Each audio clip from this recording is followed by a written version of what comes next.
اس مقام کے بارے میں روایات میں یہ بھی آتا ہے کہ حضرت داؤد علیہ السلام کے دور میں یہودی اپنی قربانیاں یہیں لا کر رکھا کرتے تھے، اور جب آسمان سے آنے والی بجلی کا شعلہ اس جگہ پر آ کر قربانی کو جلاتا تھا تو یہ اس قربانی کے قبول ہو جانے کی نشانی سمجھا جاتا تھا۔ اس کے علاوہ ایک اور عام پہلو اس جگہ کے بارے میں یہ ہے کہ حضرت نوح علیہ السلام کی کشتی بھی یہیں آ کر رکی تھی، اور ایک روایت میں ہے کہ اس دنیا کے خاتمے کے وقت جس دن کو روز قیامت کہا جائے گا، حضرت اسرافیل علیہ السلام اسی مقام پر کھڑے ہو کر سور پھونکیں گے۔ السلام علیکم دوستو، فلسطین عیسائیوں اور یہودیوں کے لیے اہم تو ہے، مگر دوستو مسلمانوں کے لیے اتنا اہم ترین کیوں ہے؟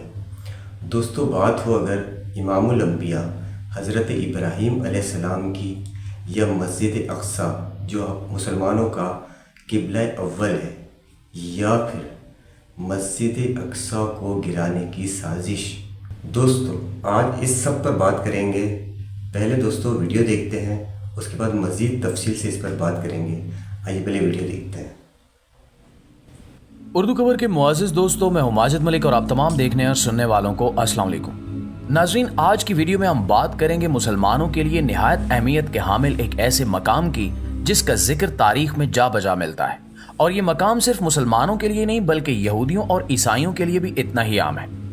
یروشلم کی تاریخ اور اہمیت کو جاننا کیوں ضروری ہے، اور جہاں دنیا کی تمام طاقتیں ڈیل آف سینچری جیسے بڑے منصوبوں کو حتمی شکل دینے والی ہیں، وہیں پر یروشلم جیسا شہر جو مسلمانوں، عیسائیوں اور یہودیوں کے لیے یکساں اہمیت کا حامل ہے، اس کا کیا کردار ہے، اس بارے میں ہم اپنی اس ویڈیو میں تفصیل سے بات کریں گے۔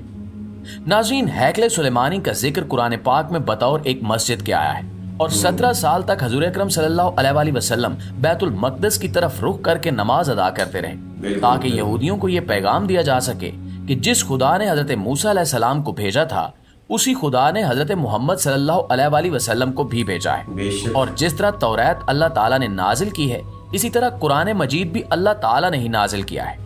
اس کے باوجود بھی آج یہودیوں اور عیسائیوں کی ایک بڑی تعداد اپنے عقیدے پر جوں کی توں قائم ہے۔ لیکن حیرت انگیز بات یہ ہے کہ یروشلم ایک ایسا مرکز ہے جسے تینوں قومیں یعنی عیسائی، مسلمان اور یہودی دنیا کے خاتمے سے منسلک کرتے ہیں۔ اس سلسلے میں یہودیوں کا کہنا ہے کہ انہیں جس مسیحا کے آنے کا انتظار ہے، کہ جس کے آنے کے بعد دنیا ختم ہو جائے گی اور وہ ان کے لیے بخشش کا باعث بنے گا، وہ مسیحا یروشلم میں ہی اتارا جائے گا۔ لیکن دنیا کے ختم ہونے سے پہلے ان کی مسیحا کی آمد یہودیوں کے لیے ایک سنہرے دور کا آغاز ہوگا، اور اس دور میں اپنے مسیحا کی قیادت میں وہ ساری دنیا پر راج کریں گے۔ یہودیوں کا یہ عقیدہ عیسائیوں سے بالکل مختلف ہے۔ ان کا ایمان یہ کہتا ہے کہ حضرت عیسیٰ علیہ السلام جب واپس آئیں گے تو یہ یروشلم ہی وہ جگہ ہوگی جہاں وہ اتارے جائیں گے، اور اپنی آمد کے بعد وہ عیسائیوں کے تمام عقیدوں یعنی تثلیث اور صلیب کی تصدیق کریں گے۔ وہ عیسائیوں کے لیے بخشش کا باعث بنیں گے، اور ان کی آمد کے بعد یہ دنیا باقاعدہ ختم ہو جائے گی۔ جبکہ مسلمانوں کا ایمان یہ کہتا ہے کہ یروشلم مسلمانوں کے لیے ایک مرکزی حیثیت رکھتا ہے، جہاں مسلمانوں کا قبلہ اول موجود ہے، اور اس شہر کا مقدر لوح میں محفوظ ہو چکا ہے، جو کہ یہی ہے کہ یہ شہر دنیا میں مسلمانوں کے لیے دین اسلام کے مرکز کے طور پر قائم ہے۔ یہی وہ جگہ ہے جہاں تصدیق ہوگی کہ مسلمان ہمیشہ سے ایک سچے دین کے پیروکار ہیں اور نبی آخر الزماں پر یقین رکھتے ہیں، چنانچہ ان کے حق پر ہونے کی تصدیق کی جائے گی۔ ناظرین، باوجود اس کے کہ یہ تینوں مذاہب یعنی عیسائیت، یہودیت اور اسلام تاریخی حیثیت میں حضرت ابراہیم علیہ السلام سے وابستہ ہیں، آپس میں شدید اختلافات رکھتے ہیں۔ چنانچہ یہ کہنا غلط نہیں ہوگا کہ تینوں مذاہب تو حق پر نہیں ہو سکتے، ان میں سے سچا دین ایک ہی ہے، اور مسلمان ہونے کی حیثیت سے ہمارا عقیدہ یہ کہتا ہے کہ اسلامی دین حق ہے۔